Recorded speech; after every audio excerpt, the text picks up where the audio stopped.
I don't think I've ever done any beekeeping in the morning. If I have, I've forgotten. But typically I go afternoon or late afternoon because I figure the bees are out, they're foraging, and there's just fewer bees to deal with. Today I have a reason for doing beekeeping in the morning. It's August in South Texas. It's hot. We've been at over 100 degrees every day for probably over a month. I haven't looked at the actual statistics, but it's very hot. Right now it's only about 85 degrees. It's just before 10 a.m. I'm going to see if they react any better or if I react any better. Notice I'm wearing my cool vest. This is the vest lined with ice cubes. Very handy. Bought it on Amazon. There's a link down below. So we're going to get in there. Basically today we're just going to make sure that the hives look good and they're prepared to go on into the later part of the year. I don't think we'll be taking any more honey this year from the bees unless they just really have a lot, but I don't think they will. That sun is already coming down hot. I wasn't sure if I was going to wear the cool vest this morning since it's only 85 degrees. I haven't even been out in the bee yard yet doing anything and I'm starting to sweat, so I'm glad I did wear the cool vest.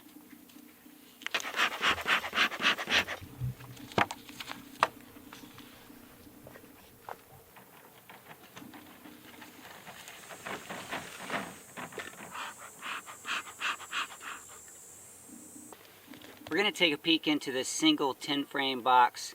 First, right off the bat, I noticed that my stand has shifted and the hive is leaning forward a lot, so we're going to see if we can make some adjustments there.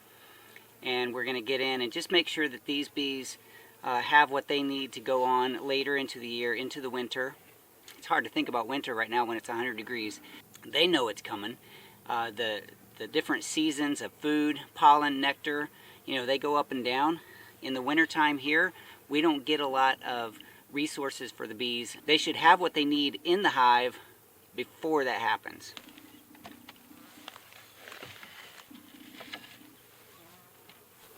We got that leveled up a little bit. Let's see what the activity level is on the inside.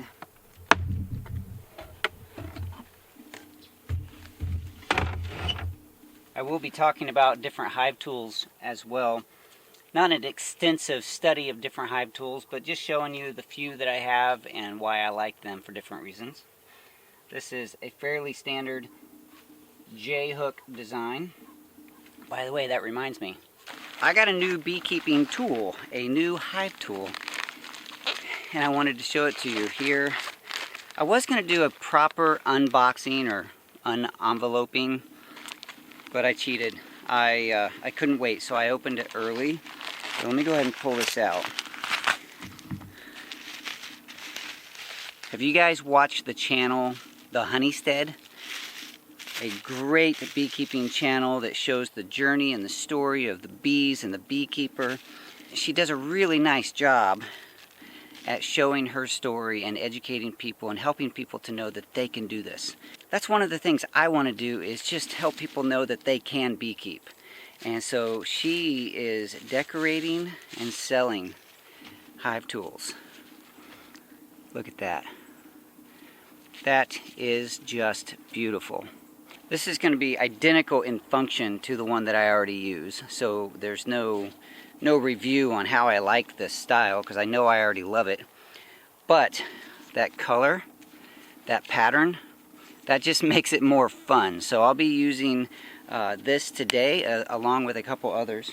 I recently bought this one on Amazon. It's a smaller one, it's a compact one.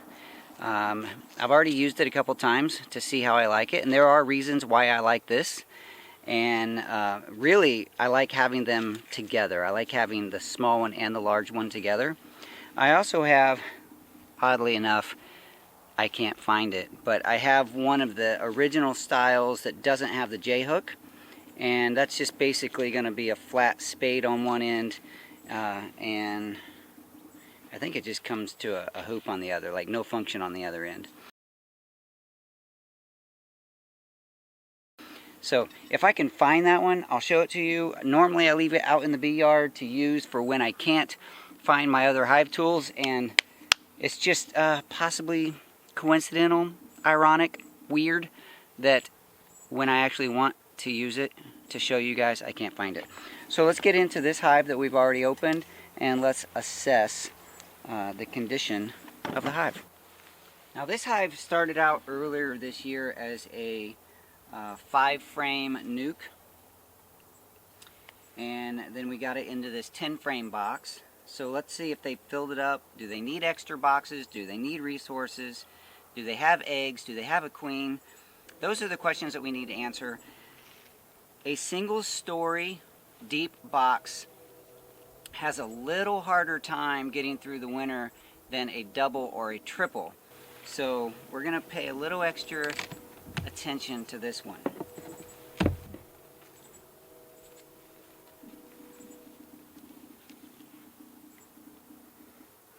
They seem very calm right now. They do have some comb up on the top. These obviously were the original 5 frames. Did they build on any of the others? Let's take a look. Let's take one of these. So the J hook, pay attention how this is being used. It can be stuck down in there and easily lift up on the ends.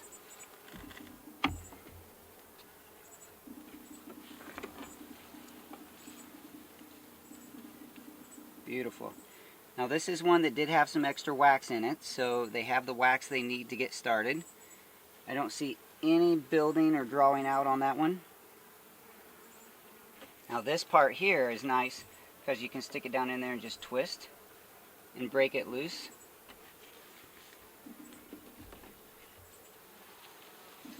There, they did a lot of comb building on that one there. Beautiful.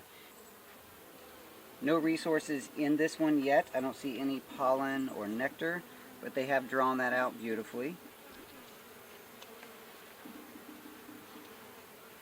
They did a little bit of that wonky building here like this. Bees like their hives to be warm, somewhere in the mid-90s. So they don't mind the heat except for when it gets really hot. Then they have to work really hard to cool their hive down.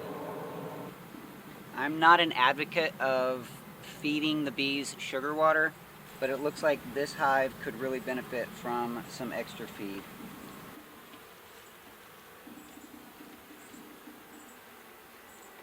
They do have some brood.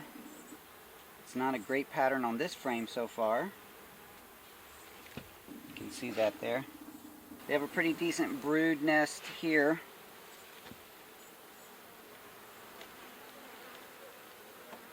I was thinking I might see the queen on that one, but I don't. So they have a good number of bees. There's the queen, right in the middle. Right in the middle. Hopefully you can see her in there. I see young larvae and eggs and a queen, so we don't need to go too far. What I know of this hive right now is that I can see that these 2 frames on the end, basically empty. This hive could struggle going through this coming winter, so I will probably provide some feed. I'm not sure if I'm going to do that through a frame feeder or feeders on top, but we'll figure that out. We'll bring that out. We'll help this hive get through the winter.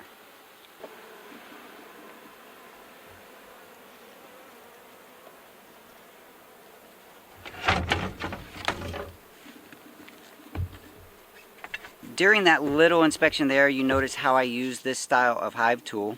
In the horizontal hive, you'll see why I like this tool. I have 2 other vertical hives here to look at, but coming up in the horizontal hives, you'll see why I like this one in conjunction with the other hive tool. Now we're going to get over here and look at these 2. These 2 hives have done a lot better. When the colonies are at least 2 deeps full, they stand a lot better chance of really withstanding most of the challenges that bees have. When the colony fills up all that space, the 2 deep boxes, then they have the strength that they need to fight off the different pests, the hive beetles and the moths and all those things that would get in there and hurt the hive. Plus, they can regulate the temperature a lot better when they have a lot more bees that fill up 2 of the deep boxes. Some beekeepers argue that the ideal height of a vertical hive is 3 or more boxes. The colony is so established and so big that they move up and down in that box throughout the year as needed, and they're just a really healthy hive. These are 2 deeps and a super, a honey super. Let's see how they're filling that up and how they're using that space. Checking the inside of the lid. Okay, let me see if I can push these. Oh, you see that? They started coming out. I'm going to put a little bit of smoke to see if I can get them to go down in there a little bit. When they start coming out real fast, I know that they have some guard bees really doing their job. Right now, my goal is to get them down in the hive and off the top, and the smoke is masking pheromones, so they can't communicate as well with each other about me. So let's see. Just a beautiful hive tool.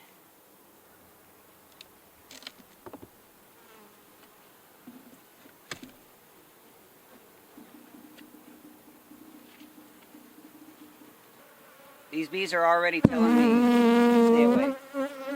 And I don't need to dig around a whole lot. Mostly I want to see how they're treating this top box. And just from looking from the top, I don't think they've done a lot.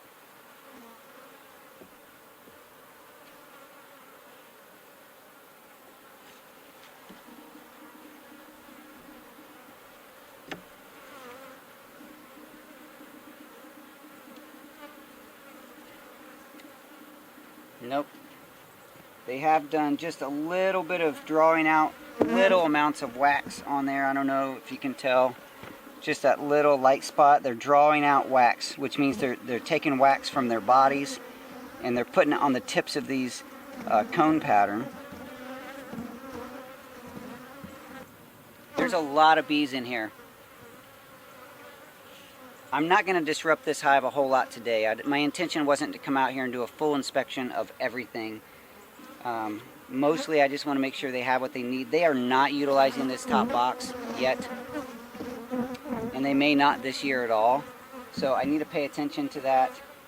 By winter time, if they haven't done anything with it, or within a month or so really, if they haven't done anything with it, I'll be taking that top box off and leaving them at 2 deep boxes for the winter.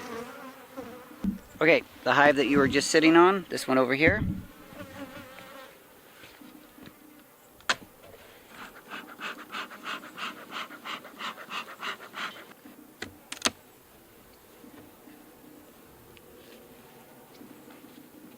Just looking down from the top is going to be the same condition. Yeah, same thing. They have a little bit of wax that they've built up on the tips of the comb.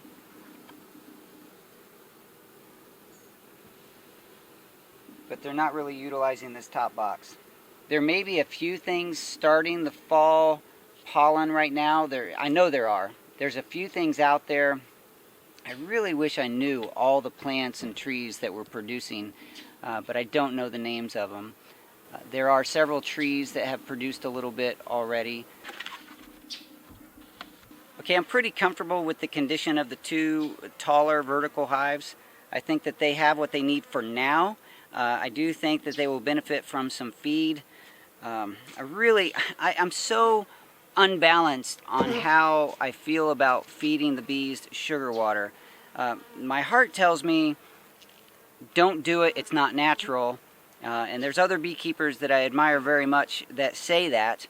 But then there's the reality of these bees needing a little assistance to get through different seasons. I am a beekeeper, so it's up to me to keep these bees producing. Not producing for me, not for honey, but just for themselves, to keep these colonies established. So I'm going to do a little thinking about what to do with the feeding, and we'll come back and do that in another video. But for now, let's go ahead and get into the horizontal hives. That'll give me a chance to show you why I kind of like the smaller hive tool, and hopefully they're doing at least as well as these two hives here. Now I have come out at different times in the evenings just to observe the bees coming and going, and this hive has always had a pretty decent number of bees going in the two entrances that are open. Right now there's not a lot going on, but it may be, you know, that the foragers have all left or whatever. It is 10:30 or so in the morning. Alright, I'm going to start back here with the skinny board. Skinny board, as you know, is where I define the end of the hive. I still have not fixed my divider board. My divider board is effectively not a divider board right now because the bees can go right over the top of it. So let's see how they're doing. See if they're doing anything in the empty space. Well, they're over here hanging out. So I'm not sure exactly if that means they're just recreating or if they're actually looking for new space. So let's get into the hive itself and see. Early on in my experience with the horizontal hive, I was trying to do one board at a time because so many people say that that is less damage or less irritating to the bees. But what I'm finding for me is that the bees don't seem to be any more irritated if I just lift these up.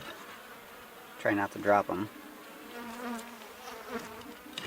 And I just lean them up against the back wall.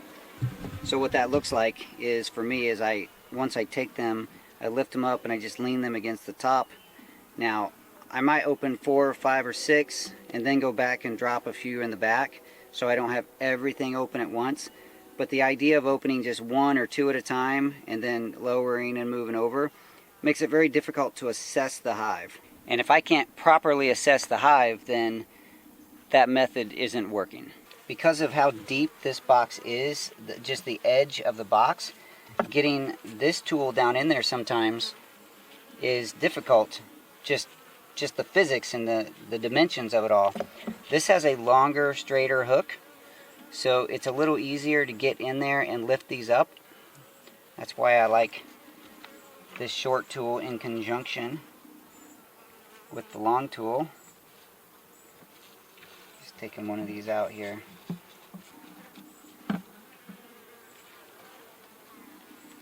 Looks like they have mostly not done anything here. This is an empty frame. This does have the wax on it. Wax that I put on it.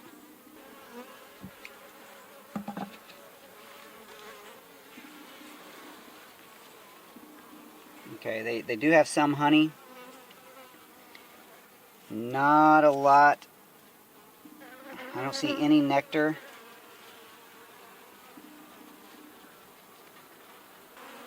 Yeah, there's no nectar, no pollen. So far, we're just at the end of the hive. Made a little upset there. I think I pinched somebody. We're going to leave this one out just to give us a little room to work here.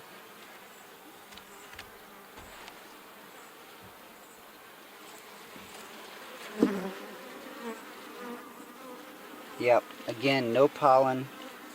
Oh, there's a little bit of nectar right there. So they're making honey right here. So that's positive. That's good to see. A little deeper in the hive. Let's go in just a little deeper still.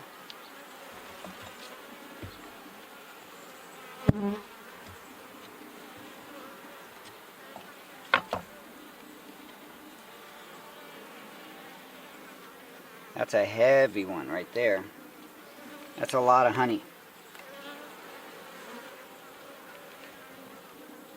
That's a lot of honey. So they do have resources. So the other hives that I just looked at very potentially could have this same thing up in the top of that second deep, but I didn't get down that far. I just looked in the top, and I know that they don't have anything in the honey super. Now these bees are doing fine right here.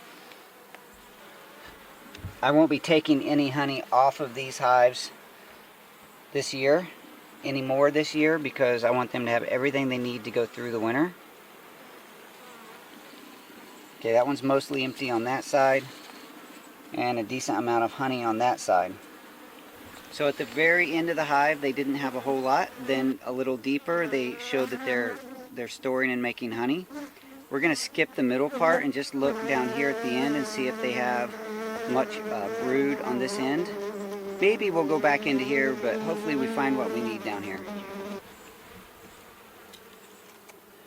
So this is one of the ventilated boards, and the screen was filled with propolis. That's a sticky, gluey substance that they will use to close up openings that they don't want in the hive. And so they did that just there. They did not want that ventilation, so they took care of it. Now, if they ever choose that they do want some ventilation, they can open that back up. Same thing on that one there. Get my short hive tool. Come down here. This down here on the end is when it's especially useful. A lot of honey, some pollen.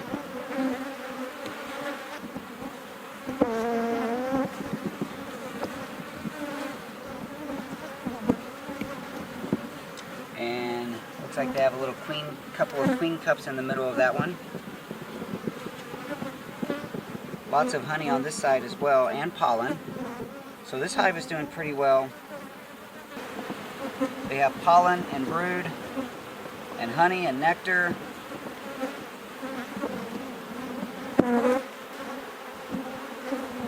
And eggs.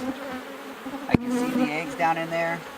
If you're ever looking for eggs, you hold it up to where the light goes down into the bottom of the frame, the bottom of the comb, and you can see little specks that look like little tiny grains of rice. That's your eggs. Okay, I'm going to be done here in this hive. We're going to put this back. One more horizontal hive, and that'll be all the...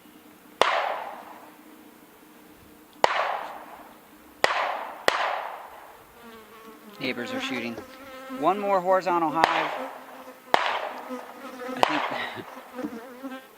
I think the neighbors are getting their shotguns ready for dove season, which is in a day or two.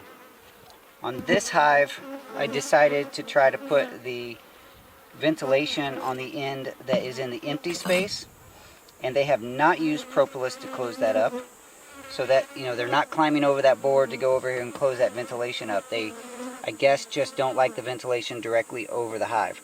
So that's an interesting observation, or at least just an observation. This is the end of the hive, furthest away from the opening and the brood nest. There's a little bit of new comb on that, but most of that is old comb there. No significant resources in this, in the last frames. And as expected, as we get closer to the brood nest, there's more and more bees. This is a good heavy frame. Heavy typically means honey. Yes, lots of good honey there. Front and back. Capped and uncapped. So they're doing well to prepare for the winter season. Progressing through the hive a little bit.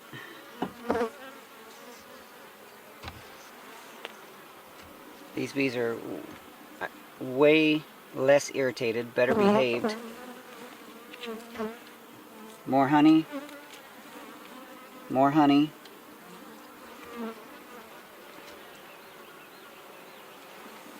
Very heavy.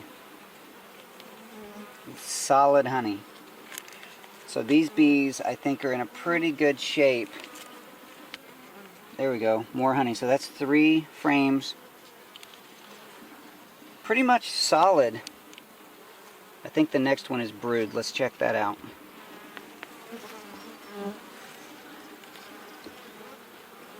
Yep, that's brood. I don't see the queen on here. That's all capped brood there. So they're doing well as far as making babies here. I'm feeling really good about that. So they have honey and nectar. I didn't see a lot of pollen. Honey and nectar and lots of good brood. So we just got into brood nest here. Lots of good brood. Let's go ahead and take a few more.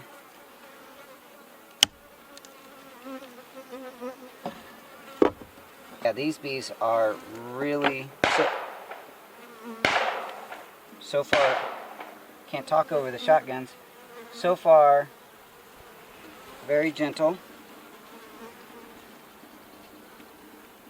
Yes, they have, oh, that's good pollen. I don't know if you can see that, but there's patches of yellow down here. That's all pollen. So this one,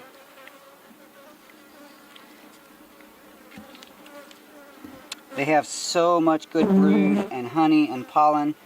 They have all the resources that they should have right now. Maybe not enough. I don't know if I can assess that, but all the different elements of a good hive are here. The brood. Of course, I haven't seen any eggs yet. I haven't really looked.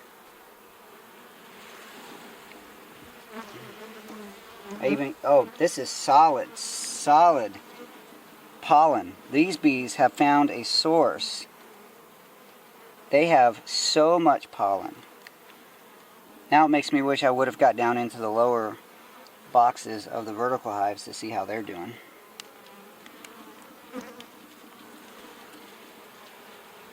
That is just, can you see all that yellow? Sometimes it's orange, sometimes it's white, but that is all just solid pollen. Lots more pollen. I can even see it on their legs. I can see it dusted over the top of the comb, so they have found a source and they're happy about it. I'm happy about it.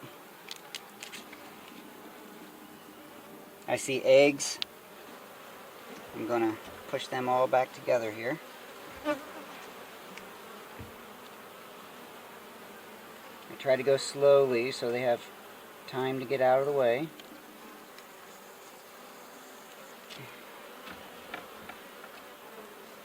And I can put this frame back.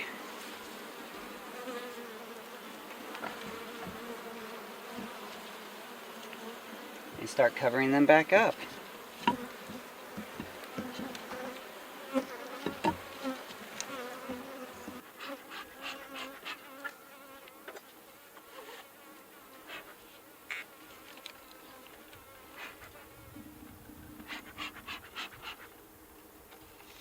Well, that whole time I was working out here, I did not see that other hive tool, so I must have laid it somewhere and forgotten.